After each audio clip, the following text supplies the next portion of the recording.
Yes, sir. Week 1 of the inaugural season of the Pro Experience Flag League, PXFL, is now down and in the books. We have made history, Samson. Talk to the people. Hey, y'all know what it is, man. PXFL. You guys don't know? Now you guys do. That's what's up, man. Hey, we have got some serious stuff to go over in our very first ever historical podcast, regular season. My homeboy Rudy Darden and I did the preseason post-combine podcast, but this year is going to be the one where we go over all the stats. We recap the games real briefly. We'll give you the players of the week. We're going to go over some of the hot topics from the first week that we want to go over and talk about. We got a fantastic little segment here called the Jedi Mind Trick, because I am the Tech Jedi, and I am here to get you guys to do exactly what I want you to do, unless, of course, you're a Hutt or a Toydarian and you're a race that's immune to Jedi Mind Tricks. But that's only if you're a geek. Don't worry about all that. So predictions, what we end up with on the next week's game. So, Samson, what did you think of the very first week of the PXFL, having come from a league that's similar in style to this and having played in a lot of football before? One thing I want to say is I was very impressed. Callis was very organized, but, of course, the PXFL, just the experience on being out there. The field was much wider, a little bigger, and, the refs, they did a very commendable job, and, it was just fun being out there for another season of great football. Good stuff, man. Good stuff. What'd you think of that field? How did that field feel? The field was nice. The size. The size was wonderful. Because with speed, you beat anybody to the corner and it's lights out. Right, absolutely. Yeah. See, Samson and a lot of the fellas in the PXFL season this year come from a league that play on a, I don't know what you call it, man, like a midget field. Yeah, it's very, a baby very field. Small, very small, very small. I don't even know. It's something like 28 by 52 or something like that. Jared and I measured it off one season. We're like, man, this is a small field. Yeah. But it was only 6-on-6. Even with 6-on-6, it still feels it's still small though. Yeah, so we got 7-on-7 now. How'd that feel to you? Putting a seventh man in, being used to 6. That was a little weird, especially coming from the quarterback position, because I'm kind of used to in a sense I'm kind of used to about 2 checks, probably like 1 hot read. But now it's like I'm having to incorporate. It's like when I get in trouble, I have that extra man right there that's kind of like my blanket. So it's something to get used to. But at the end of the day, I think that it's just going to benefit each and every team. One thing I like is that it lets you have a legit running back, but still have a passing attack. Most definitely. You know what I'm saying? With Catalyst with 6-on-6, if you have a running back, you've got 2 receivers, one of which is probably a blocker. So if things go crazy, if it's a busted play, you don't have a whole lot of options. You basically need to run. You need to just kind of take off. Exactly. But now something goes, someone gets in the backfield, puts pressure in the backfield, and you have to break off the run. You can pull up, and you've got 2-3 receivers out there running now. You know what I'm saying? Oh yeah. So it's a whole different deal, I think, with that. Just one extra guy can make a whole big. And on defense, big difference. You got an extra defender now. So now with 2 are rushing, now you got maybe a linebacker or another corner you got to deal with. Yeah. And some defenses I noticed out there this past Sunday were running They were playing as far as defense. They were running like a cover 2, so they'd actually have like 2 safeties sitting back there because of the much wider field. So I think, like I said earlier, I think it's just going to benefit each and every team. Yeah, absolutely. Opens up on strategy a lot.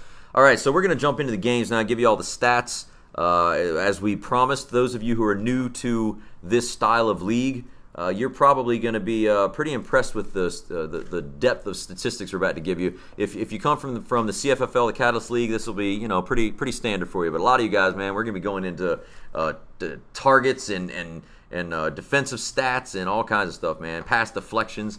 So here we go, man. We'll start off with the first game. Game 1, we had the Lions of Judah, coached by Rudy Darden, versus Varsity Blues. Am I right? Which is, I didn't see that coming. You've always had some. You had some creative names over in your other league, man. I really dug it, but I didn't even think it. You talking about the movie, right? Yeah. The Varsity Blues? Yeah. Football movie? I really don't. I want to say there wasn't really much meaning behind this name. Okay. Other than, yes, it was after the movie, and just because, I don't know, the royal blue, I'm kind of infatuated with that color now, so I figured, hey, why not? Why not take that name? Yeah, it's good stuff. It's got football relevance. Yeah. All right, so we're going to start with, we've got kind of a theme here when the people who are doing the stats aren't going to do their own stats, because I've always thought it's kind of weird to be like, okay, and I was 8 for 10 with 3 touchdowns. It just feels like you're kind of putting the spotlight on you. So whenever I got someone on help me out with the podcast, we're going to each do the other's teams. So I got you over here, man, and I'm going to go ahead and run down. Starting with the quarterback, moving on down. Samson, you, my friend, were 9 for 22. Did you really throw the ball 22 times? Didn't feel like it, but Come I guess on, I did. Man. I will say, though, that's not unusual for you, because I've been statting you now for 2-3 seasons, and that's you and I are pass-heavy quarterbacks. Oh, yeah. I know you. I don't think there's anyone else that throws as many times in a single game as I did in those leagues, but you were definitely. In fact, you broke my completions record 2 seasons ago. It just so happened in that same season I also broke it too. Yeah. So in other words, like you broke it, but I threw like 2 completions more than you in that season, so we both broke it. Yeah. But I was like, oh my gosh, Samson just whooped me, dude. Yeah. But then the season's like, okay, I got a couple more than him. But nah, you are a pass-heavy quarterback, man. You were 9 for 22, 3 touchdowns. You did have a pick, but you ended up with a 69.3 quarterback rating, which is a solid day without a doubt. You had 2 pass deflections on defense, and you picked a pass off, which was a nasty pick, man. It was a good run back, too. Oh, thank you. Yeah, absolutely. It's good stuff. You had 5 carries as a rusher, as a quarterback, and you threw 2 2-point completions on conversions after the touchdown. Dominic Oliver had his only catch was for a touchdown, but he also caught a 2-point conversion from you. Jude Lewis, man. What can you say about Jude, man? Jude on the defensive side of the ball had 2 tackles and 2 sacks. 2 sacks in one game. Wow. He carried the ball 1 time as a rusher, and he had 2 catches, one of which was a touchdown in the end zone. Webbs Pierre had 2 catches. One of those was also for touchdown. Had the dropsies a couple times. Hey, but that's a typical Webbs. I'm calling you out, Webbs. Oh, no! It's typical for Webbs to drop balls. So Webbs, that's a call out right there, baby. That's to you. Hey, but Webbs did knock a pass down on defense, which is good, and he also caught one of your 2-point conversions. Solomon had 4 catches. Nice job. One of which was a touchdown, 3 tackles.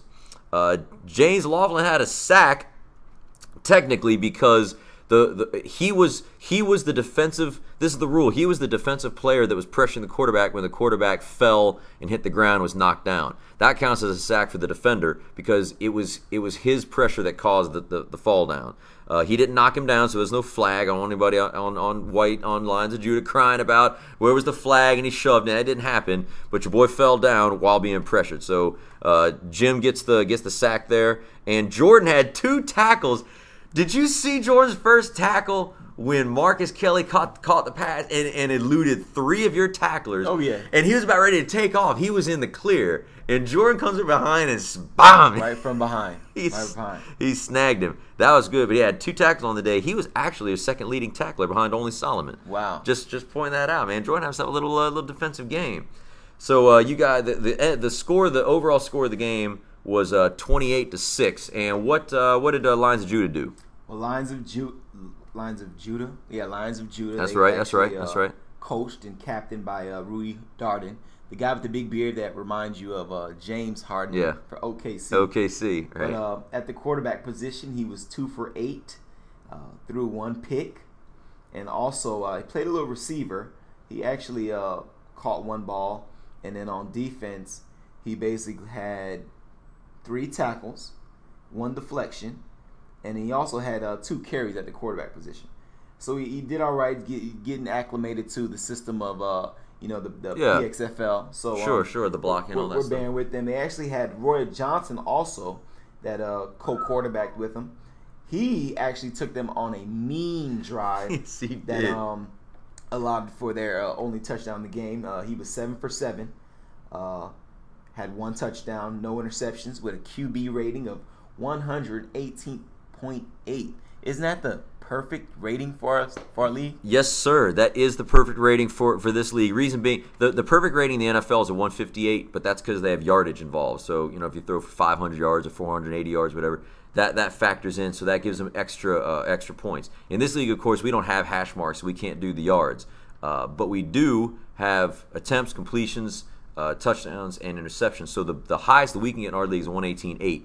I want to put an asterisk on that though, because in order to qualify for a record in the league here, for a per game record, you got to have a minimum of 10 attempts. And because Roy came in, in relief and only threw 7 attempts, he's not going to qualify for their all-time record for a game. But he does get the stat of having a perfect record for the game. 7 for 7 in a touch, man. Dude was perfect, literally. And I believe on that drive they were like running like quick slants. Yeah. So, but they were on the money though. He has a very good arm. I hope that him and Rudy can really share that position at the QB position and help their teams to victories. Absolutely. Other than that, Maurice Drayton, I believe he's one of close friends, if not family, to Rudy Darden. Maurice Drayton, he actually was on defense. He had 1 deflection, and he had 2 tackles and 1 interception. Right. That was right before the half. I remember that, Drayton. I got to get you back when we played next time. That's right. He picked you off decent. Yeah. And then for Chris Braddock, apologize for the names, fellas. For Chris Braddock, on defense, he actually had a tackle. And then on offense, he was targeted 3 times, but really, I guess couldn't catch. Yeah, it didn't come down with the ball. I think that was when Rudy was trying to get his feet under him there. He's trying to get his quarterback chops. Yeah, okay. And then Marcus Kelly, he played actually very good. I believe he came a little late. Mm-hmm. But Marcus Kelly, he had a touchdown on 3 receptions. So and the rest of these guys, I believe there was a number 16. I'm sorry we don't have your name. On defense, you had a tackle. And as far as on offense, you had 4 targets, actually with 3 receptions. And then for number 2, sorry I don't have your name. Like I said, I'm sorry I don't have your name. But on defense, you had 3 tackles. And on offense, there was 2 receptions.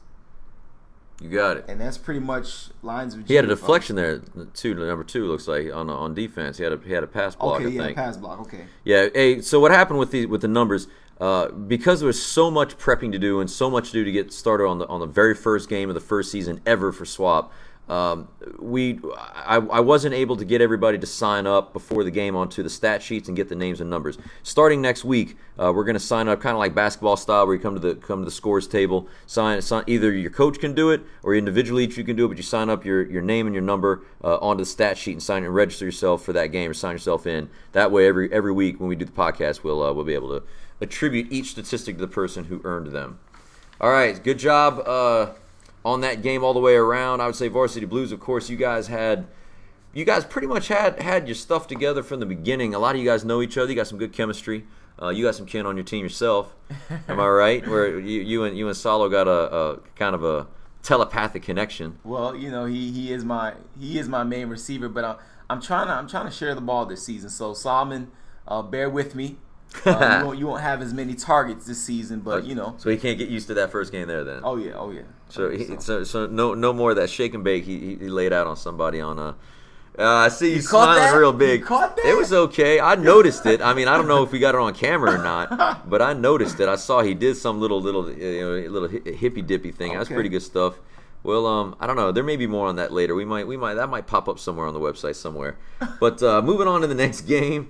We had my team versus my team, the Green Lantern Corps. You got to be the biggest of nerds to know what the heck I'm talking about. Or if you were one of the 80 people in America that saw the movie that came out recently. I don't know, man. It didn't, dude. I thought the movie was great, but people didn't go see it. I don't know what the deal is, man. All these big stars, all these names in it, great special effects, but nobody saw it. Whatever. But the Green Lanterns are a comic book strike force. They're basically a trained strike force.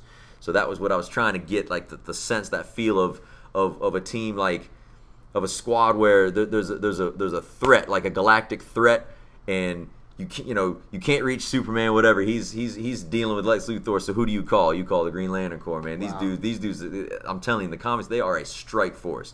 They're like intergalactic police force. They don't just deal with Earth. They're all across the galaxy, man. So that was what I was trying to go for. We're all supposed to be assassins, like green assassins. So go ahead and I'll start with our opponents, Blessed, which is the Discovery Orange team. It's actually Tennessee Orange, but Their coach, Corey Shaw, said he wanted to simulate the orange of Discovery Church, where he goes each Sunday.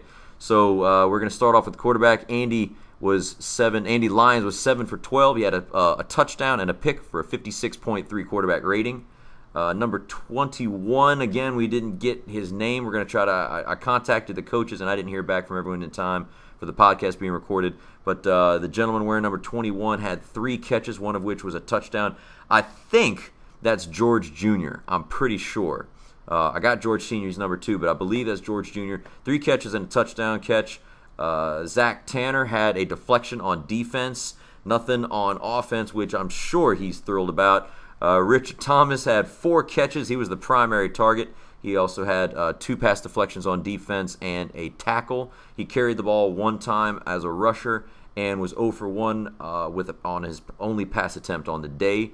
Their player number 5 had 1 tackle. We'll find out his name. We'll get all this wrapped up next season. Next week. We'll have everybody's names and numbers on point. Their number 15 had a pass deflection, and George Sr. Had a target. Now, my squad, the Green Lantern Corps, I'm going to let you go ahead and handle all that. Green Lantern Corps. What a powerhouse. What a powerhouse. They had a lucky game, man. Nah, hey, what a powerhouse. I believe they put up the most numbers this past week. So, all right. Definitely a scoring squad.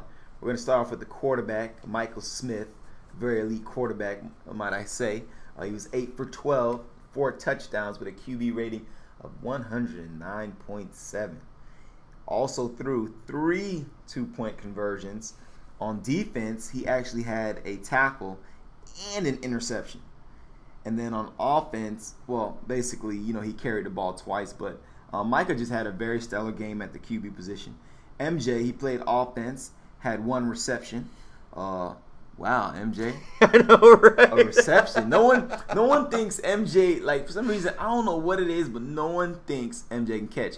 They play us in the second game, and you better believe me, I'm going to have somebody on them, just for more for bragging rights. All right. David Attaway, wow. He was a random pick that MJ got, and he showed out, man. This guy, David Attaway, wow. On defense, he had 4 tackles. Offense, he had 2 receptions, 1 for a touchdown, the other one for a 2-point conversion. Big ups to David Attaway. Brandon Pilling. I call him one of the most improved flag football players I've seen yet. One of the first seasons I saw Brandon Pilling play, I wasn't too impressed. I'm going to let you know that. Hey, call it real, man. Call it real. But he's actually roommates with Brad Locke, who is one of the receivers for Green Lantern Corps. And Brad Locke told me that the ways that he's gotten Brandon Pilling to improve is basically he just used to go out to the park with him and just run routes with him. And if anybody knows Brad Locke, he throws rockets. So getting used to catching balls from Brad Locke, I mean, it'll just make your hands. I mean, yeah. You'll just have, I don't know, like stellar hands or something like that. But Brandon Pilling, for sure. Brandon Pilling he was actually targeted 5 times. And actually caught one, but caught a touchdown, a deep bomb, and he also caught a 2-point conversion. And then on defense, he had 2 tackles. Brad Locke on defense had 1 tackle. On offense, he had 2 receptions, 1 for a touchdown. Viber Rodriguez on defense, he had a tackle, and then on offense, he had a touchdown. You guys, they shared the ball so, like, I'm going down these stats, and I promise you, each receiver, it seems like, had a touchdown and a 2-point conversion. Moise Discorbeth on defense, he had a tackle, and it also looks like he had is that a safety? It's a sack. Oh, a sack. Okay, he had a sack. sack. Okay. Yeah, Moise Discorbeth. Okay, he's a beast on the D-line. And Mark Figueroa, he caught a 2-point conversion. What? He caught a 2-point conversion. Offensive lineman? And that's how you can tell this team is a huge powerhouse. When you can get your O-lineman / D lineman / tight end, apparently. Yeah, in the end zone. And it wasn't just like a catch. He had to literally, he actually fell on that play. And he was in traffic. He made a real good break on that ball. So, and like I said, they end up scoring 30 points.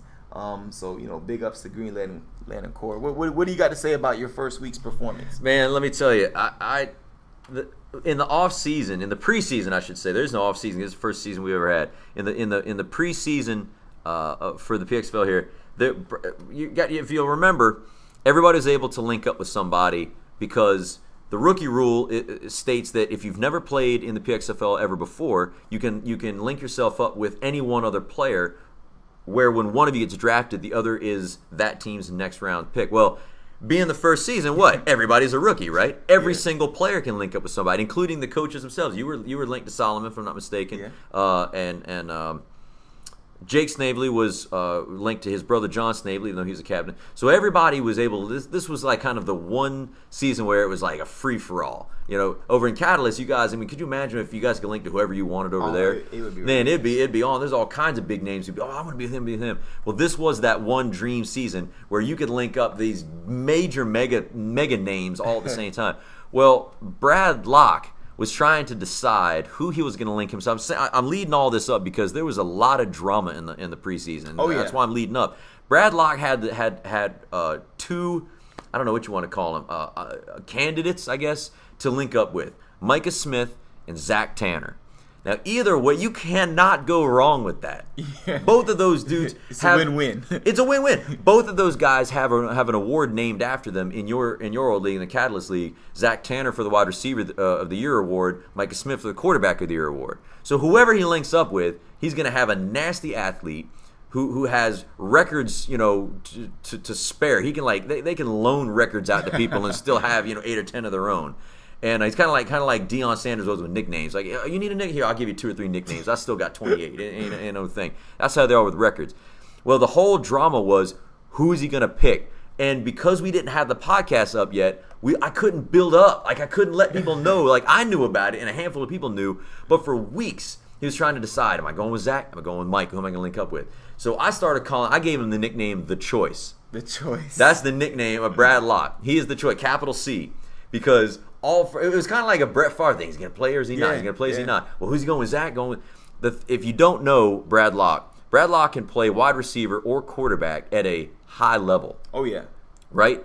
Oh, I mean, would you agree with that? Most definitely. Right. He played receiver in our first week, so you saw what he can do as a receiver. He caught a touchdown, and he's got great hands, can run a good route. Oh, yeah. But they hadn't even seen him throw yet. Oh my goodness! And they're going to, because we're on a 3-man rotation. We basically have a pitching staff essentially. We have a rotation. Okay, so the week 1 rotation fell to our ace pitcher, and that's Micah. But in following weeks, though, it's going to be week 2 rotation and week 3. So you got Brad's going to be pitching, and I'm going to be pitching. I've never won a championship, granted, over in the CFL, but I do have the all-time completions record over there with you guys, which, again, you were only two catches away from beating me out to get that record. Oh, yeah. But I can throw 2, and so can Brad. So the point was, who's he going to pick? Well, they went with Micah Smith. That was the choice. So when I selected Brad Locke with the first overall pick of the draft, that made kind of some waves. Like, everyone's like, oh, no. Because now I got Micah and Brad Locke and myself all on the same team we all can throw. So that was why I built all that drama up on the choice. And I have to tell you, man, it is a heck of a thing looking around when we're warming up before that game. Because this is a long answer to your question, but you're saying, how's it feel? I'm looking around our warm-ups. I'm seeing, well, Micah Smith won a championship. David Attaway went to a championship just this past season. Oh, yeah. Against you. Am I right? Yes. You just played David Attaway's team in the championship game. Yes. And he was a quarterback. He was a quarterback. He was a quarterback. So just imagine. It's crazy. And what were his stats? He had 4 catches, 3 catches? Yeah, he actually. Or 2? Or on defense, he had 4. He had 4 tackles. That's what it was. But on offense, the 2 receptions he had, 1 for a touchdown, 1 for 2-point conversion. And a 2-point conversion. Right. So you see, he's another guy that can play all these different positions. I'm telling you, man, I'm looking around and I'm like, well, that guy won a championship. That guy went to one. That guy over there's got a record. This guy over here plays 4 different positions. It's a dream team. Man, I'm telling you. It's a dream I'm telling you. And hey, listen, people, there's a team that traded me my offensive line. Kevin Young and Mark Figueroa. And they're not even just linemen, as you can see. Like, they're running around, playing D-line and linebacker and catching balls. Wow. I don't even. It's gonna be fun. It's gonna be fun. We're gonna have a good time. So moving on to things. And by the way, I know already there's gonna be people thinking, oh, there goes MJ talking about his team already. First, listen, he asked me So what is it? What's it like? How's it feel on that team? All right, I'm answering the man's question, and I did not ask him to ask me that. That was just who wouldn't love to play around all those guys. I'm telling you, if it was you, if it was Corey, no matter who it was, someone's gonna want to talk about what it is to have all those players on that team. Most so, definitely. All right, now I just want to point out it was a draft. Everybody could have gotten these players too. Now, Moise and Brandon Pilling, these guys, they were on the board when I picked them. So don't go crying to me afterwards about, oh, you got the best team. Look, anybody could have drafted this squad. All right, so we're moving on to the next one. We got Fellowship, the red team, versus we got Wolfpack, the lime green team. Absolutely, that's Jake Snavely's team. Over on the Fellowship side, Steve, who is their coach, started out a quarterback in the first half and handed the reins off over to Brad Combs. Steve's statistics were 2 for 7 with a pick. He was trying to get his feet under him. He told me, I think he told me it was at halftime. I think he's like, he goes, quarterback just isn't it for me anymore, man. He's like, there was a day when I was running this QB spot. He's like, I think I might need to pass the torch. So he handed off to another fellow in the second half, and their fortunes turned a little bit. He was targeted with a pass by Brad once they handed the reins over to him. Brad was 1 for 8 and a touchdown. So his only pass was a touchdown, and he threw a 2-point conversion. So he kind of breathed a little bit of life into Fellowship there. I was thinking on that first drive, I was thinking, all right, we got a little something going on here. But Brad was the receiver on the receiving end of both of Steve's completions. So he had 2 receptions as a receiver. He was 1 for 8 and a touchdown with a 79.2 quarterback rating because 12.5% of his pass attempts were touchdowns. So that was a pretty decent day. He carried the ball 5 times as a rusher, and he had a tackle and a pass deflection on D. That was Brad. Esteban was 0 for 1 at the quarterback position. He tried, I think it was kind of either a gimmick play or they tried him out at one time, but he had 1 attempt. Ian McEwing, this fella, this was the guy who had the flak jacket on at the combine. You remember he had the rib protector on, and that dude was laying out for everything. Oh yeah. Listen, he knew Steve was going to try to get him, and he still laid everything out there and showed. I mean, he was diving for passes, knocking down pass deflections on the passing routes, in the scrimmages. He was going 100 miles an hour, man. Yeah, he really stood out. He did. I had people asking, "Hey, who's that guy?" I was like, "Oh man, he's probably gonna end up going to Steve with Fellowship, but that's Ian." They're like, "Man, that dude's got some juice, man. He got some gas in the tank." But he had, as I expected, he had 2 pass deflections and a tackle. He was all over the place on defense. Their number 16, who I did not get, he's the only one who I don't have a name for in this team. Number 16 had a tackle, and Enrique had a catch for a touchdown. He also caught the 2-point conversion on his touchdown drive, and he had a tackle. That was the sum total for Fellowship. And on your side, for Wolfpack, lime green, the quarterback was John Snavely, which is, I believe, the big brother to the captain, Jake Snavely, correct? Yeah, even though he's shorter in stature, he's actually the older brother. Yeah, Jake calls him my little big brother. Little big, okay. John Snavely at quarterback. He had 3 carries. He was 10 for 18 with 3 touchdowns, no interceptions, with a QB rating of 100.5, and also threw two 2-point conversions. Ace Aluska, wow. He had a drop. You pointed that out first. Did you really? He had a drop, but most importantly, he had 2 touchdown catches. I see Ace all the time in the gym throughout the week, and he's played on my championship team last season, Callis, and I basically get on him a lot about drop balls. So that's why I wanted to point out that drop. But okay. Actually, Ace, he was pretty much their one of their main receivers. Did real good. Matt Lansing on defense, he had 2 tackles and 1 sack, and then on offense, he had 2 touchdown receptions. Good job, Matt Lansing. 2 touchdown or 2-point conversions? Oh, I'm sorry. 2 Okay, point okay. Just sorry. Sorry. I'm sorry. I don't mean to correct, but I was just like, whoa, 2 touchdowns. That means they scored way more than we thought. No, yeah, sorry. Yeah, he had 2 2-point conversions. You got it. Kenneth Orr on defense, he had 2 tackles and 1 deflection. And then on offense, he basically had 1 reception. Justin Huser on defense, he had an interception, had a deflection, and also had 1 tackle. Got the trifecta, the defensive trifecta. Hoke Wow. Brian Hope, man. He was targeted 1, 2, 3, 4, 5, 6, 7, 8 times. Brian Hope was targeted. So I guess Snavely has found a hot receiver. But Brian Hope, he was targeted 8 times, caught the ball actually 5 times. So he had 5 receptions. And on defense, he had a deflection. Jake Snavely, very tenacious rusher on D-line. He had 1 sack and 1 tackle. Jason Johnson, he had he had 1 touchdown reception. And Jay Maldonado, he was targeted 1 time, but didn't really have any catches. So that's pretty much Wolfpack in their game 1, scoring 22 points. Sorry, you got 22 it. Points. The final score of that game was 22-8 in favor of Wolfpack. I don't think we gave the score of the second game, Green Lantern Corps. Oh, 30. It was 30-6 in favor of Green Lantern Corps, and I know we gave the first score. You guys, we were 28-6. 28-6, exactly. So it looks. As a quick recap, and you guys are going to see the video. We got the min-max video coming on. We're going to add a new page if we haven't already. By the time you listen to this, I think we've already would have added it. We're calling it the min-max, meaning it's the maximum amount of football in a minute, and it's every game condensed to 60 seconds. All right, every game. That's going to be the thing. All right, it's going to be 3 minutes, 3 games, min-max it, and that's going to cover the general recap. But just basically as a broad overview, I want to point out the fact again and really stress that this season is going to be a big-time learning experience for a lot of players and a lot of coaches. So when you see scores like what you saw on week 1, I remember talking with the coaches in a coaches meeting, talking about league parity and balance.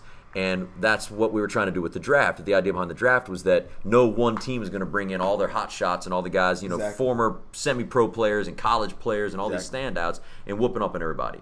But do note that the 3 teams that had the big wins this week all were captained and coached by by players rather, who have experience with this format, with the blocking and with the style of game that we've got in the PXFL and the draft and all that. So you're going to see teams kind of settle in. You're gonna see folks. You got to understand also the 3 new coaches.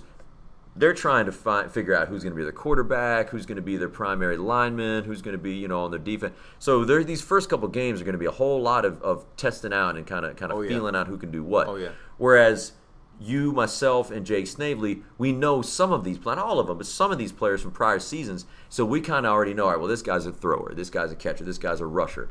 And so we have a little bit of an early advantage. But this season is going to be what I call a pilot season, and there's going to be a whole lot of learning. Next season, when we expand to 7 regular season weeks, 3 postseason weeks, that's going to be where we all will now have seen everybody play. You know what I mean? Micah Smith won't be a surprise. Zach Tanner won't be a surprise. Richard Thomas won't be a surprise. And all the Jude Lewis ain't going to be a surprise. We're all going to know about Jude Lewis. Yeah. So I guess what I'm saying, I'm trying to give you some encouragement. Keep your head up. Understand it's only the first game of the first season ever. All right. By the end of the season, y'all gonna have everything in place, man. We're all gonna know Marcus Kelly, for example. He's new even to me. Oh yeah. But after having seen him play, what? Yeah, that dude's pretty fast. Yeah. So everything's gonna settle in, and this next week's gonna reflect that. All right. So here we go now with our very first Players of the Week. So here's our format. We got quarterback of the week, a wide receiver of the week, a defensive player of the week, and an overall player of the week. Now, I pretty much don't have to explain the first. They speak for themselves. But the overall player of the week, I want to really point out and stress that it's the player that had the most productive and balanced day, right? Most definitely. It's the guy that has the on both sides of the ball, offense and defense, had a productive day on both sides. Not necessarily that he had the most eye-popping numbers as a receiver or as a quarterback, whatever, but complete total player on both sides of the ball, he was the most productive. Make sense? Yes. All right. So if somebody's got a handful of tackles and a pass deflection, that's not as impressive as somebody that had, say, like 2 sacks and a pick. But if all the guy that had the 2 sacks and a pick did was just that and didn't have any catches, that's not a player of the week. But the fellow that had 3 tackles and a pass deflection, but also had 4 catches and a touchdown, for example, that's a heavy day. Okay. So we're going to start off with the quarterback of the week, who is pretty much a foregone conclusion. When we were picking the names out, it's like, all right, it's going to have to be this gentleman. Go ahead and name it for me. Micah Smith. That one. Quarterback of the week. Crazy. What, you got a stat line over there? Yes. What do we got? He was actually 8 for 12 with 4 touchdowns, no interceptions. Through 3 2-point conversions with a QB rating of 109.7. Pretty solid day. In fact, there are only 2 100 rating passers this week, he and John Snavely, but John was a 100, I think, 0.5 or 6. So congratulations, Micah Smith. You had yourself the day of the week, without a doubt, man. And he was triggered, man. I mean, he was right on point. Oh, yeah, and can I add that I think every week the quarterback of the week is going to come from MJ's team. It's going to come from Greenland Accord because they have at least, I can count at least 5 quarterbacks on their team. But they have, really like 3 quarterbacks every week between Bradlock, Micah Smith, and MJ. Those 3 quarterbacks on any given week can really stand out and be a quarterback of the week. I appreciate you saying so. I got to be honest, there are 2 things I lucked out in. One, that the choice went with Micah, making for 2 great quarterbacks in one package. And 2, that you guys picked so poorly out of the hat to determine the draft order that the 1 spot fell to me. So that nobody could have any indication or any allegations of shenanigans or chicanery in the draft room. I made sure that I didn't pick any of the numbers. What we did, for those of you who didn't know what we did with the draft, we wrote down 1 through 6 on paper, balled it up, threw it in a hat, literally threw it in a hat, and all the coaches picked their number out. Whatever number they picked, that was the selection, the first selection they got in the draft. I let all 5 of you guys pick first so that nobody could say, oh, well, you knew it was this, blah, blah, blah. And what did you leave me? The number 1 selection overall. And no one asked for a trade either. I know it. No one. No one requested anything. I had the top pick. You guys, any one of the 5, you could have said, check this out. I will give you my 2nd and 3rd picks if you give me your 1st and 5th or something like that, whatever. And I might have gone for it. Yep. If someone had thrown something at me, like a really attractive offer, like what I just said there, if someone had gave me like their 2nd and 3rd, I give them my 1st and 4th or something like that, I might have done it. Yeah. But no, not one person came to me. I think a lot of it had to do with the fact that you guys had so many links. Yeah, that's what it was. Like, it doesn't make much sense for you to pick up because, or to trade up, because you still got to get Solid with your first pick, Solomon. Yeah. So that's automatic. And Jake and John, that was a lock, so they had to get one another. Steve was linked with Brad Combs, so that was automatic. The only 2 people really that could have done it were Corey and Rudy. And Rudy made some crazy old move with you, some kind of, I don't even remember it. There was some funky junky. Well, he gave you his 2nd round for your 1st round. So basically, no, the other way around. He gave you his 1st for your 2nd. So basically, you got picks number 2 and 6 overall. He got picks number 7 and 11 overall. Yeah. And he said that it didn't quite work out how he envisioned, because he was on the last podcast with me and he tried to explain it to me. And he said that it didn't come out quite the way he envisioned it, but ultimately you both had links. So it really didn't matter where you picked your first picks. It was going to be links anyway. But I don't know. Even still, he could have wanted. Oh, no. Rudy was linked too. I think he was linked with Maurice Trey. He was. Yeah. Well, that's why no one came to me, man. All you guys were all linked up. And Corey went with Richard Thomas and Zach Tanner, who was a link of their own to begin with, which was a great selection. All right. That explains it. Well, so that's how it happened. That's how the draft. That was a little insight there into the draft, because a lot of you guys weren't at the draft. Some of you were, but a lot of you weren't. So just letting you know how it all shook out and how the teams came out to be the way they were. So congratulations, Mike, for QB of the week. The wide receiver of the week, we're going with Ace Aluska on the Wolf Pack, and you got his stats over there too. Ace actually had, he had 3. Yeah. You're right. 2. Wow, his only 2 catches were in the end zone. Yeah, so no other receiver caught more than 1 touchdown. Exactly. And he had 2. which is crazy. And the team only had 3, so he had 2 of the team's 3. He was the majority of their offensive output. Oh yeah, from the receiver position. So that's pretty impressive. You don't want to point out his drop again, do you? Just put like this: when Ace plays Varsity Blues, when Wolfpack plays Varsity Blues, there's not going to be many targets for you, Ace. Sorry to say. Oh no. We're gonna have a blanket on you, bro. Why are you gonna go ahead? Why are you gonna try to knock a man down when he just got awarded wide receiver of the week? let him enjoy it now, Ace. Enjoy it now, baby. Congratulations, man! Two catches, 2 touchdowns. That's 100% of your catches are in the end zone. That's a pretty. I'll take that day in a heartbeat. On the defensive side, so now it's pretty much from this point on. Now it's gonna be the Varsity Blues show. Good gracious! On the defensive side, the defensive player of the week is going to go to one Jude Lewis. Jude. The man had 2 regular tackles and 2 sack tackles. So he may have had 4 stops total, 2 of which were sacks in the backfield, and one was early on too. Man, I remember you guys set the pace. First play of the game. Right. And I heard first play of the game. There's a guy on our team by the name Kevin McKenzie. Kevin McKenzie. I mean, he was on the D-line, and before the game started, he said, Sam, I hope you don't mind my input, but are you sure you want to put him on the D-line? I mean, look how small he is. I was like, just bear with me, have patience. I said, just let's see how it plays out. First play of the game, he runs in there, blows right by the O-lineman and gets a sack. Bam! Kevin McKenzie looks back at me. I'm playing the safety position. He looks back at me. He says, "Oh, I understand. I see what you're doing." So yeah, and I'm gonna go off on a limb. I'm gonna go off on a limb and say Jude is gonna lead this season in sacks. So that's a call out for you, Moise. Oh yeah, he's gonna lead it. Yeah, he's gonna lead the season. He's gonna lead the season. In sacks. Now, all right. So since you're calling out my boy, now if he was on another team, I'd let him speak for himself. But that's my dog on my team, so I got to speak for the man.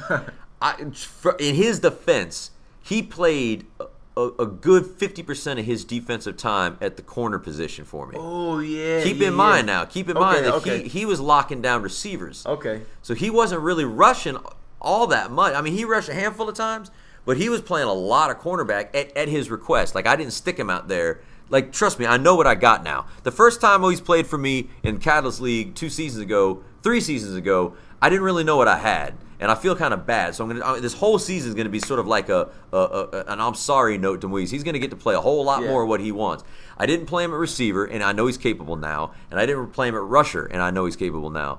But I kind of had him sort of like a linebacker position. But he requested to cover. So I put him at corner, and he didn't give up any big plays. No, he didn't. So that's going to be one of the reasons why Jude probably is going to – I mean, he's already off to a 2-sack start. Yeah. You know what I'm saying? No one else in the league has 2 sacks right now. Yeah. But no, yeah. And the reason he's calling out Moise, by the way, for those of you that didn't play Catalyst, Moise either finished with the lead or was leading the league for most of the season. He was leading the league. And in sacks. Yeah, and then Jude caught up to him later in the season, and then they both end up tying. Is that right? Okay. For the sack record. Okay. All right. So that's why a challenge was just issued to my man Moise, because in this prior season in this other league, apparently he led the league in sacks. So he's going to be kind of a hybrid. He's going to be a cover man and a rusher. All right. So it ain't going to be much of a fair fight. But having said that, we move on to the overall player of the week. Like I said, Varsity Blues. This week we're going with, again, this is the balanced game. This is the game. This is the game that a player had that is the most balanced and most productive on both sides of the ball. We're going with Solomon Georges, who had 4 total receptions, one of which was in the end zone. He caught a touchdown, and he had 3 tackles on the defensive side, which from the linebacker position, which means the man has range because he was around the ball. Oh yeah. There were only a handful of people that had 3 or 4 tackles, and he was in that small handful on top of a 4-catch day with a touchdown. And only one receiver had more catches than Solomon in the league this season. So that's a balanced game. That's a strong game all the way around. It's not often that in a 7-man league where there's 4 receivers that a receiver's going to have a game like this. So we're going to go ahead and put the spotlight on you, Solomon. Shout out to Salo. Well done. He is the player of the week. Well done, man. That's good stuff. All right. So there we have our general recap segment. That's where we talk about the games themselves. But now I want to get into sort of the overall, like the philosophies and the big storylines, the hot topics of the week. there were three things that really kind of stood out to us. You know what I'm saying? There were three topics that we were just talking about a second ago. And the first one was your idea. What was it that stuck out in your mind? What's the first thing that jumped to your thought when we were talking about these? Well, big headline for me was basically how will teams, because I don't know about the other teams, but I usually like to stay out after my games and basically scout the other teams. And one thing I was watching the Green Lantern Corps, your Green Lantern Corps, and I was just figuring, I was like, how can teams scout the Green Lantern Corps? Like, because at the end of the day, you guys have so many positions, so many guys on your teams that can excel at so many different positions. So that's one of the headlines I think that a lot of teams probably didn't want to say, but maybe I drew attention to it just now. Yeah, I think scouting's a lost art, to be honest with you. I've noticed that people don't really pay a lot of attention to watching other games. I mean, obviously, I understand that this isn't a pay league. We're not getting paychecks. This isn't our livelihood, and we have other things we got to do on those days, whatever. But I mean, you got to figure. Look, if you play in the league and you know that the start times are 2, 3, and 4 o'clock, then most of the time you're going to have the hours of 2 to 5 blocked off on a Sunday, because your team might play at 2 on week 1, but it might play at 4 on week 2, and then 3 o'clock on week 3. So you kind of have to have those hours open. So unless you're a dad and your boy or girl's got a soccer game or something you got to get to, you probably have a little bit of time to hang out and check out another game. And if you do, or at least one member of your team, even if you don't, some member of your team should. And that scouting can be invaluable. I mean, there's a lot that you can pick up in watching a team play another team, whether it's tendencies, whether it's capabilities, shortcomings, weaknesses, strengths. There's a lot to be gained from watching a team. That's probably your mindset, right? When you're watching. Most definitely, because I mean, like, for instance, I look at quarterbacks, and a lot of times when I look at quarterbacks, I'm not only looking at seeing what the quarterback could do as far as on their team, but I basically when I scout players, when I scout teams, I basically look at players, and there's certain things that other players might do that maybe I need to do. Maybe I need to implement with my team.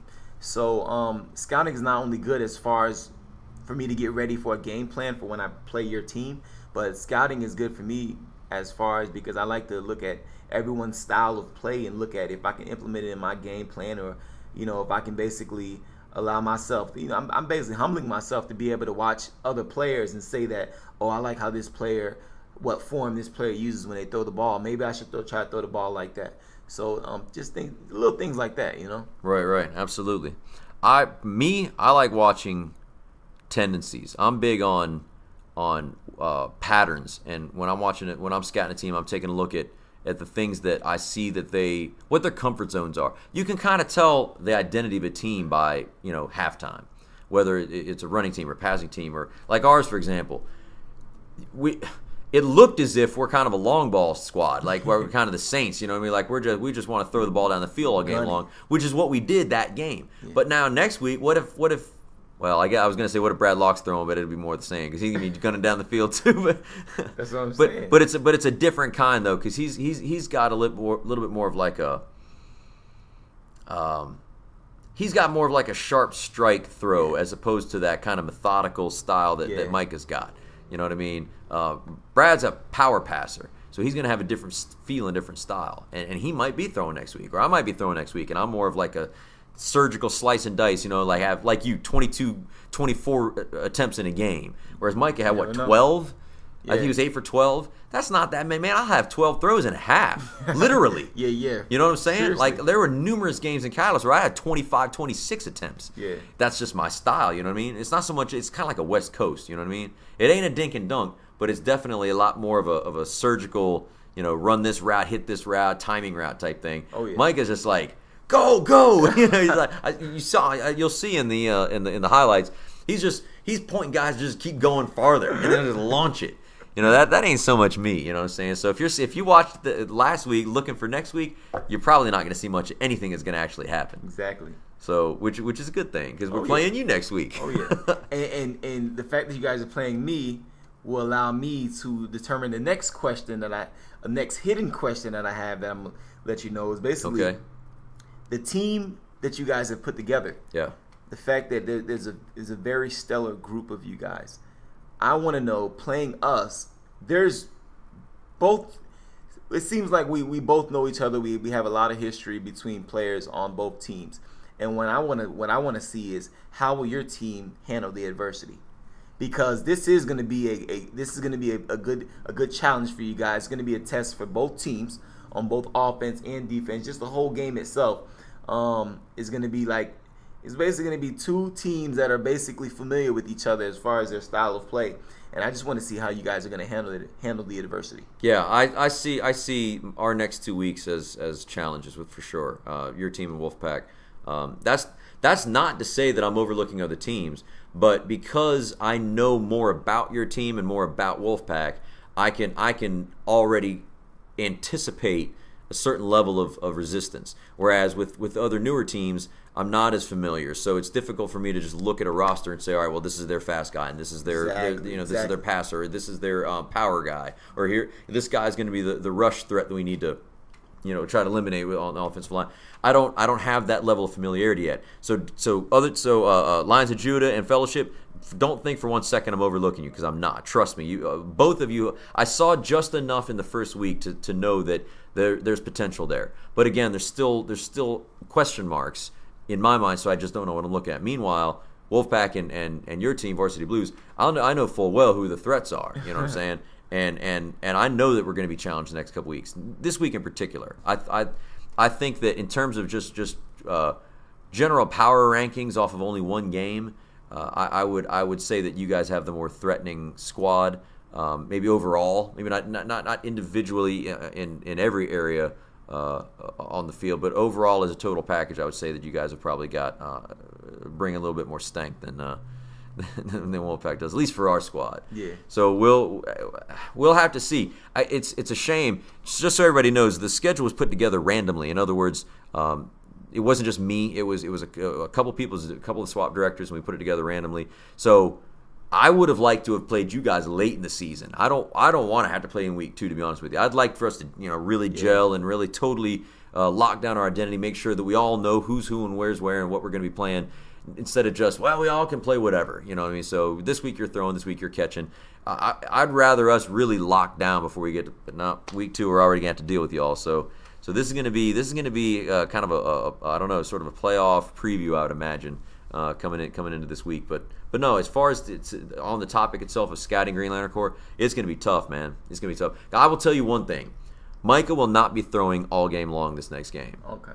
I won't tell you who will and how much they will, but I can tell you that he won't be throwing the entire game. Okay. You know what I'm saying? It may be a drive, maybe a half. I don't know. He might come in and play cleanup if we need it type thing. Yeah. So we'll see. You guys will see. You'll find out. It'll be a surprise every week. I'll tell you that much. We might not even have the same guys rushing as you saw in week 1. We might have two totally different rushers. All right. So I've got a topic of my own. And that is, how are we going to be talking about what I call the new teams? I mean, basically it shakes out where there are 3 coaches that are experienced with the draft in this style of a league, and then 3 who are new to it. And that, of course, is what we're trying to lay the foundations for with this pilot season, is to get everybody up to speed, so that in the fall, when we have our first kind of lengthened or full length season, everybody will have some background. Everyone will have some experience on the system and have their feet under them. So what I call the new teams are Lions of Judah, Fellowship, and Blessed. And what I call the veteran teams are going to be Wolfpack, Green Lantern Corps, and Varsity Blues. So with the new teams, I want to discuss just real briefly how you think we're going to be talking about those teams in week 5 versus how we're talking about right now. In other words, their level of their comfort level, the level of expertise, the positions that everybody shakes out in, like, in other words, the quarterback and the receivers and the blockers, and everything shakes down. Do you see a large room for improvement and a lot of area to maneuver, or do you think that this is kind of one of those seasons where they're going to maybe take the lumps a few weeks and it might not be until next season that you see the improvement? Well, like we mentioned earlier, we talked about it earlier. I think the learning curve is gonna pike. I think the learning curve is gonna, it's basically gonna take a quick jump. What it is basically getting acclimated to the speed of the style of flag football. Right. Because one thing I had to get adjusted to when I first started playing under this style is the blocking. I just wasn't used to running downfield, chasing the guy, and having a defender block me. You know what I mean? For sure, yeah. So you want for one, a lot of guys are getting used to the contact because yes, it's flag, but it's semi-contact in a sense. So you're getting used to the contact, whereas whether it be you chasing a guy and you're getting blocked, or whether it's your receiver and you're getting that one jam off the line. So I think that'll be something that players will have to get adjusted to and have to learn.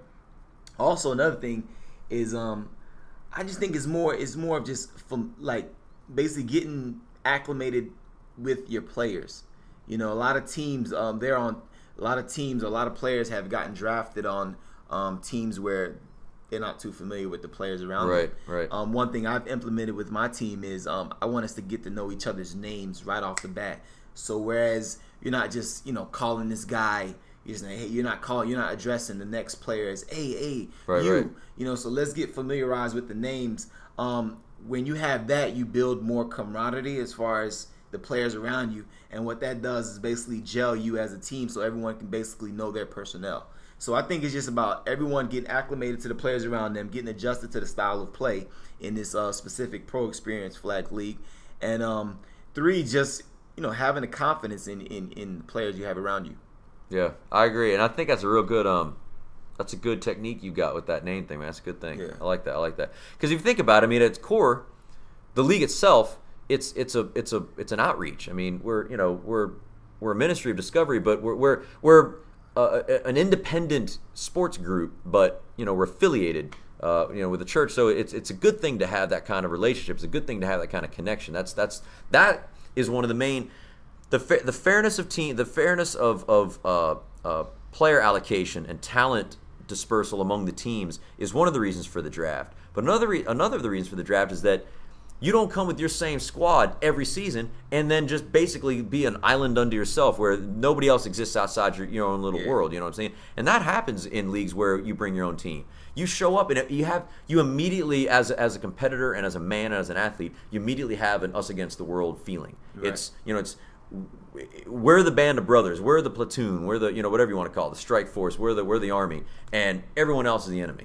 It's just natural. That's just the feeling when you come with your own squad that you've created and designed and called around and pulled together. But in a draft, it doesn't feel like that. It's we're all in the same talent pool, and we all get dispersed and disseminated around on the different teams, and now each team is a portion of the league, and it doesn't have that sense. So that's a real good thing that you do with the name thing, man.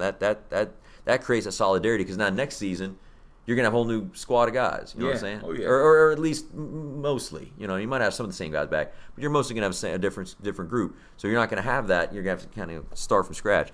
I think the answer to my own question is that different teams, I think, are going to accelerate at different paces. I think a lot of it is going to have to do with the example the coaches set and the environment that they create. For example, Fellowship is a team where the coach drafted all of the players from his church, from Freedom Fellowship, and they've got a level of familiarity, already coming into it that others might not have. And that's an upside, because you got to have obvious chemistry. That's an upside. A downside, though, is that you're really not drafting for positions, and you're not really drafting for a team as much as you are a group. So you might have a hole on the defensive rushing. You might have a hole in linebacking. You might have you don't really know what positions everybody's playing until you show up, basically. Exactly. So I think that team's going to have a little bit of a challenge determining everybody's roles and places. But one area that they've already got a leg up on everybody is that they all dig each other. Yeah. They're all buddies, you know what I'm saying? Yeah. So they don't even have to worry about the name things. They all go to the same church and know each other. Lions of Judah, on the other hand, I see a lot of talent over there. But I see a lot of individuals. Yeah. You know what I'm saying? And they got to gel in to be a team. I mean, I've seen a lot of raw athleticism, but I like to see that squad develop a rapport like Fellowship has. And then with Blessed there was a player that was picked up for Blessed named Brent Reed. He's a passer. He can do multiple things, but that's one of the things that he specializes in. And I'm curious to see what the dynamic's going to be. He says that he's going to be able to make it this week. I'm curious to see what the dynamic will be when they add that player on. He's a very large individual. He's a big dude. He's probably, I don't know, he's not quite Kevin McKenzie size, but he's in the ballpark. Yeah. And I want to see how that team develops. It's going to have a lot to do with the example that's set by the coaches, though. But I will say this. Next season, everybody will be a lot more comfortable. Oh, yeah. You know what I mean? In the draft room, for example, I think everybody will have a whole different perspective now. I think the drafting will be a lot more balanced across the board because nobody's going to be surprised anymore, and everyone will have a feel for it. Right. Is that yeah, pretty reasonable? Oh, yeah. Stance to take? All right. Last topic, and we're pretty much signing off, man. This will be it. And this can be quick. The things about this league, look, you could have played in any football league, man. There's stuff going on at the Winter Park fields. There's stuff going on at Ocoee. I heard about. There's one going on Oviedo, actually Sunday mornings, right before ours. There's all kinds of leagues you could have been in. What is it about the PXFL that first attracted you personally, Samson, and then secondly, what you think it can offer, what can be an attractive product to the other players? And the reason I'm asking is it's going to sound at first like, oh man, come on, man, you talk about your own league. Of course, you're going to talk about how great it is. No, I really want to until we create our own identity, until we create in the marketing world, it's called a brand. You don't really know, like you're just kind of showing up and playing football games. There's a lot to this league if you really plugged in, you can get involved with and can feel more full. What is it that about this league where you're like, yeah, man, I'm good? Because you texted me a couple times, man, I'm getting psyched up. What was it that made you anticipate it? Well, first of all, day one, when you come out, to this style of a league, coming to the combine, already people are gonna know your name. Just coming to the combine, because what's happening is you're going to the combine, you're doing agility drills, you're running for your clock, you're getting clocked at the 40. You're basically running a scrimmage game, and coaches are walking up to you, captains are walking up to you, other players are walking up to you, asking your name. So you're basically showing a little buzz. You're giving attention from day one. Number two is there's always an anticipation, because going into another week, you're looking forward to a podcast. You're looking forward to did our team make it to the top 10 plays of the week. Right on. You basically, and not only that, it's just the resources that you're able to have when you're not at the field. Basically, like when you go home, when you go home basically after a game on Monday, Tuesday, or Wednesday, it's just this anticipation that's building up because you want to listen to the podcast. You want to figure out how my team did, what type of statistical category we were placed in. What is it that, as far as the predictions for who we play next week, what do we need to be looking for with the opposing team? Things like that, the resources that PXFL offers, as far as you being able to go online and at one click of a button, being able to access all these, all these things and whatnot, it's very unique. I mean, it just basically sets the bar. Cool. That's good stuff. Yeah, I wanted to try to create a product that everybody was going to enjoy throughout the week. I saw, I mean, obviously football is fun on its own, and in the poll, I don't know if you saw the polling page where you can there was a poll question on what features of the PXFL are you most looking forward to going into it, and guys went on and voted on, that there was, I think, maybe 7-8 different features, and you're able to kind of rank and order the ones that you anticipated the most, and the one that came out the most was just playing football, man. That was actually one of the selections. Others were, the podcast, the Cyborg Player Cam, which is the camera that's strapped onto people's head. Yeah, I call it the Cyborg because you got your human eyes and you got your mechanical eye right above it. So it's sort of like the Terminator. You know what I mean? Like, you know what I'm saying? Like you got like digital vision. You got like computer vision or a Terminator style assassin eyes. But there's all different stuff you can do. Stats and podcast. I mean, stats and all time record book. But the one that everybody voted, or the one that got the most votes, was just playing football, man. That was one of them. So you can tell that, yeah, ball is where it's at. Like, that's the core of it. But real close second to that, though, was the instant replay challenges, which we never even used in week one yet. I mean, I guess that's good that the refs are that good that we didn't have to challenge them, maybe? Oh yeah, that's exactly like in 3 games, 6 coaches, not one got through the orange challenge flag. It's going to happen, though. You watch. Once we start getting closer to the end and playoff spots are on the line, we're going to see some challenges. But people were interested in all these other different features, and that's I wanted to try to craft something that you talked about outside of that game on Sunday. You know what I'm saying? And I know that happens. I know it does because people texting me, not even on my team, other guys. Hey man, how'd you like my grab? What'd you think? What'd you think of my one-handed catch? I'm like, man, that's awesome. That's what I'm looking at. That we want enthusiasm. We want people to really get into this, man, and have as much fun with it as I'm having and as you have. Some of these guys are already coming into it already. Jude was talking about it, coming into the first week. He's telling me, watch out now. I was like, all right. I mean, that much enthusiasm, you can't orchestrate. That's not synthetic. That's not fake. You can't fake that. Exactly. That's got to come from people just really getting into it, and you can do that by going on the website and getting involved in all the videos. There's gonna be a lot of video content, by the way. Wow. I know you guys are used to top tens over in your other league, but there's gonna be additional stuff. That's why you see 10 beast plays and then there's film room. 10 beast plays are that's like, of course, that's my clever little take on 10 best plays. 10 beast. It's 10 beast plays. See what I'm doing there? See what I did? Yeah. But in addition, there's also the film room, and the film room is going to be all like where you can scout. Like there's going to be highlight footage and the min-max, which is the max football in a minute. You see the whole game, but you can kind of get a sense of the game, a sense of the teams in there. A lot of different stuff, a lot of different contact. And I want people to go to the polls, man. Each week there's going to be a different question. I want to see people's responses to things. All right, so all in all, it looks like the first week, despite the late start, and I do apologize, we had some scheduling conflicts with the officials, and I also had a lot to do on week one trying to set up. But apart from the late start, things seemed to go pretty smooth. What you were telling me off air, what were you saying about the game, like the game time? Oh, the game times. But pretty much every game went by fast. And it wasn't just fast. It was just, I think it was just more so, it was just smooth. There weren't any issues. Everything was just, I don't know, maybe it was the officiating, but every game just went by so smooth. That's good. I'm glad to hear you say that too. And I didn't ask for that answer. We were talking right before we started hitting record on this. He expressed that, and that's good to hear. I want Sunday to be fun, smooth, and enjoyable. Good football, and then the rest of the week have stuff going on here on the website. All right, hey, we're gonna wrap it up, man. We're gonna go off with some predictions now. We have a couple other segments that we're gonna throw in future weeks, but this was the launch. We had a lot to talk about here and kind of get everybody adjusted to listen to a podcast. So let's wrap this up with some predictions. Next week, we're gonna take a look at who is playing who, and we will give you guys our professional opinions on who's gonna come out victorious on each game. First game of the week.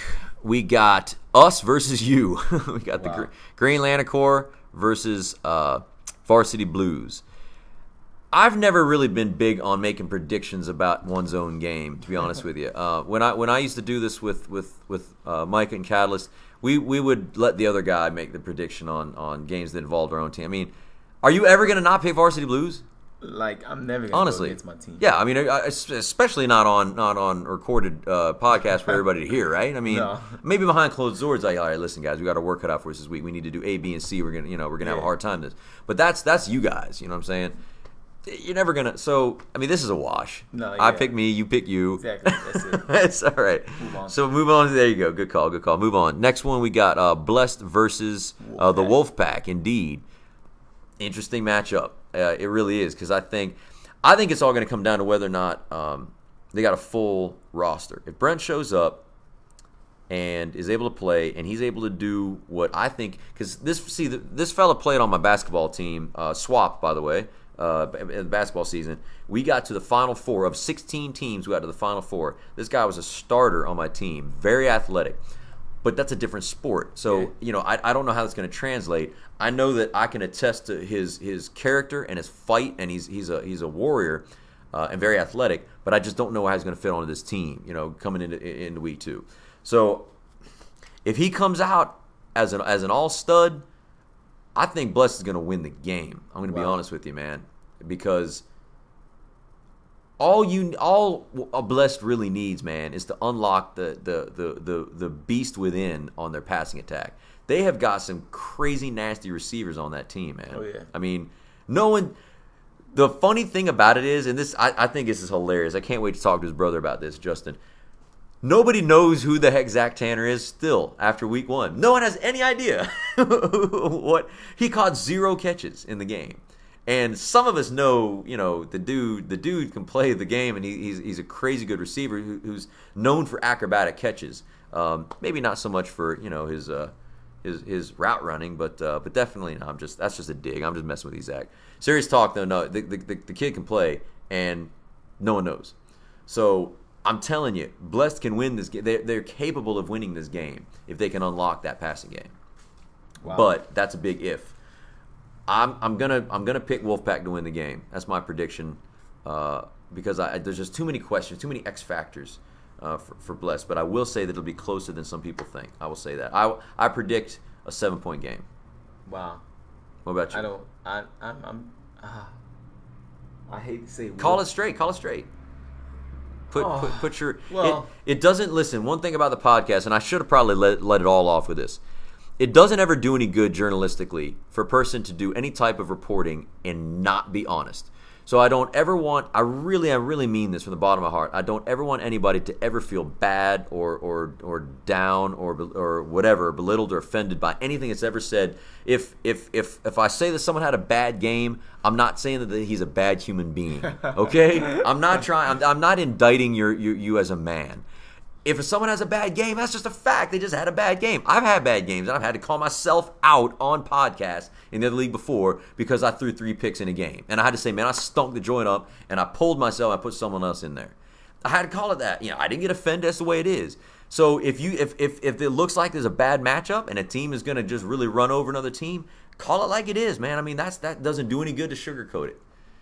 Well, with that being said, I'm picking Wolfpack to come out with a victory, and like MJ said earlier, I just think Wolfpack, they have personnel on their team that pretty much already have established roles. With that being said, Ace looks like he's going to be the one of the main receivers on that team, and he's going to be a target. John Snavely, very competitive guy. He's basically going to gun it, and basically as far as from the Blessed standpoint, I think it's more so at the quarterback position. If they get someone that can excel at the quarterback position and get Zach and Richard the ball, then they'll have a pretty good chance at being able to compete this coming Sunday. All right, so the pick is Wolfpack. Yes, by a lot. Yeah, I'm picking by pretty good. Wolf. I'm sorry. All right. I'm picking Wolfpack by at least. Call it straight. By at least 14. Okay. Picking them by at least 14. All right.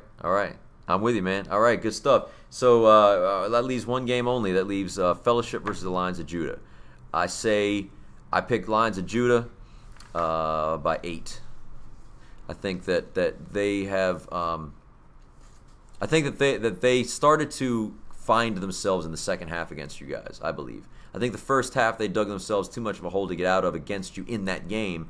But I think that if the game had started at halftime, in other words, and you had 2 halves after that, after they made the quarterback change, kind of felt out where everybody needs to be, I think it would have been a much better, a much tighter contest than it ended up being. But I'm going to go, because of that fact, I think that they've got a little bit of a leg up. I'll say Lions Judah by 8. Okay. I'm probably going with the opposing team. I'm gonna choose Fellowship by maybe. It's gonna be real close. Maybe it's gonna be a real defensive game. I believe it's probably gonna be within the 2 to 6 point game. I'm picking Fellowship because the chemistry on that team. I know Steve's gonna pull something together. Whereas he saw what they did this past Sunday, and most likely he's gonna call for a practice. I'm pretty sure he called for a practice or some type of throw around or something for those guys to get together. And the fact that they know each other, so they all kind of they go to the same church. So I'm pretty sure that everyone knows each other's schedule. I think it's a little bit more convenient for them to, find a good place and find a good time to get together and just go over some basic stuff, some good fundamentals. So I think it's going to be a defensive game, but Fellowship's probably going to pull it out. All right. Did you see that Steve had a playbook? Yes, I saw that. He had cards. Yeah, I think he kept dropping it on the ground. He did. You noticed that? Okay, yeah, I noticed that. One of the refs said that. He's like, man, I looked down. I kept thinking that someone dropped a flag, but it was his playbook. Yeah. Yeah, that's great. No, they definitely got He's a very organized guy. He's very professional, organized guy. So they're gonna have practice. You can believe that, without a doubt. All right, that's good stuff. Hey, that's gonna wrap up our podcast for this week, man. For week 1, I got 2 fast things, and I want to make sure give some assurances to everybody because I know these were 2 big deals. 1, yes, we are going to get new flags. All right, y'all. We're gonna go ahead and we're gonna spring for. I was unaware that the flags were the size that they were. I was handed a bag and they said, "Here, we got flags for the season." So they were kind of given to me, but now that I've seen them not quite fit the bill, especially on some of our larger, more rotund individuals out there on the field, we're gonna go ahead and get some big boy flags for y'all. Okay. That's number 1. Number 2, yes, I know I did not get any post-game player interviews. And I know everybody's all over me about that too. Man, that's one of the things I'm looking forward to, man. You get me. So here's what I'm going to do. It's supposed to be 1 player from every team after every game. To make up for week 1, because we had so much to do and I had so many people to sign up and payments to take and all that stuff, all that pre-season stuff that I had to do in week 1, I will give 2 players from each team some mic time after each game this week to make up for last. All right. Wow. So we're not going to miss out on anything. We're just going to kind of postpone. So we've got 2 players per team each game are going to get on the mic. You're going to get interviewed and you're going to get put on next week's podcast, the week 2 podcast. We will incorporate you into the podcast. And you will hear yourself and all of your team and all of your relatives and everybody around the world will be able to hear you all over the internet. All right, so that's good stuff. Anything else you wanna any parting shots you want to fire out there, man? Any challenges? I got a challenge. I definitely got a challenge, guys. I know we're going out there for a good game of football on Sundays, but I want to challenge each and every player to go out this Sunday and basically meet someone new. Go up to the next random individual and, hey, my name is Samson. What's your name? Just build a conversation. We're gonna be seeing each other. We're gonna be seeing each other a lot, and we want to build relationships. This league is really an outreach to basically, an outreach for the community, and we basically want to empower each other as young men, as men. So I just want to challenge each player to just go out there and meet someone new, and chop it up for a minute. I understand everyone is competitive and they want to get into game mode, but after a game, before your game, meet someone. That's it. Good stuff, man. Good stuff. I like that. Hey, my challenge. I'm not as concerned where you go as long as on Sundays, man. You guys find a place, find some place that you can land. No matter what your worship is, man. I'd like to see the fellas coming from church out there. The reason we picked the times to start the games is so that everybody had a chance on Sunday mornings to go to church, wherever that may be. If you have no place that you call your home right now, or you're still looking, or you haven't started looking yet, we Sports with a Purpose are based out of Discovery Church here on Orange Avenue on the corner of Orange and Holden. Services are 9:30 and 9 o'clock and 10:30.